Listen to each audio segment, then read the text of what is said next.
একটা কথা আমার জীবনে খুব ভালোভাবে বুঝি যখন পরিস্থিতি বদলে যায়, সেটা হলো যখন তোমার কাছে টাকা থাকে তখন সবাই তোমার চারপাশে ভিড় করে, আর যখন টাকাটা ফুরিয়ে যায় তখন মানুষগুলো ফুরিয়ে যায়।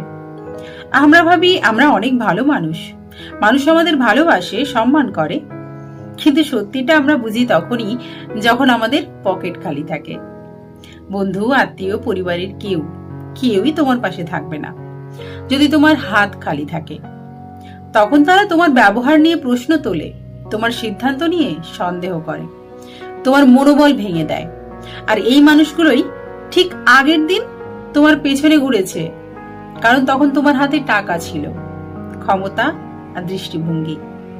এই সমাজ এমনই, এখানে সম্পর্ক এখন লাভ ক্ষতির হিসেব দেখে। তুমি যদি কাউকে সাহায্য করো তারা তোমাকে মহান বলবে, কিন্তু তুমি একদিন না পারলে তারাই বলবে ও তো নিজের মতো, কাউকেই দেখে না।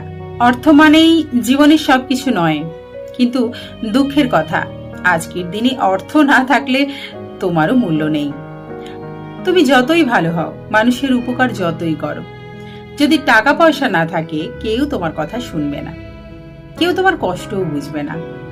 তাই নিজের টাকাটাকে ছোট করে দেখো না, নিজের ক্ষমতাটাকে সঠিকভাবে ব্যবহার করো। টাকা থাকলে বিনয় শেখো, যেন যখন টাকা থাকবে না মানুষ অন্তত তোমার ব্যবহার মনে রাখে। কারণ একদিন টাকা আসবে যাবে, কিন্তু মানুষের ব্যবহার সেটা সবকিছুকে ছাপিয়ে যায়। সবশেষে বলবো একটাই কথা, টাকা থাকলে সবাই তোমার খবর নেবে, টাকা না থাকলে তুমি কারো খবর নিলেও তারা ফিরতি বার্তা দেবে না। তাই নিজেকে তৈরি করো এমন ভাবে যেন টাকার থেকেও তোমার মূল্য বড় হয়, অন্তত নিজের চোখে, নিজের আত্মসম্মানে।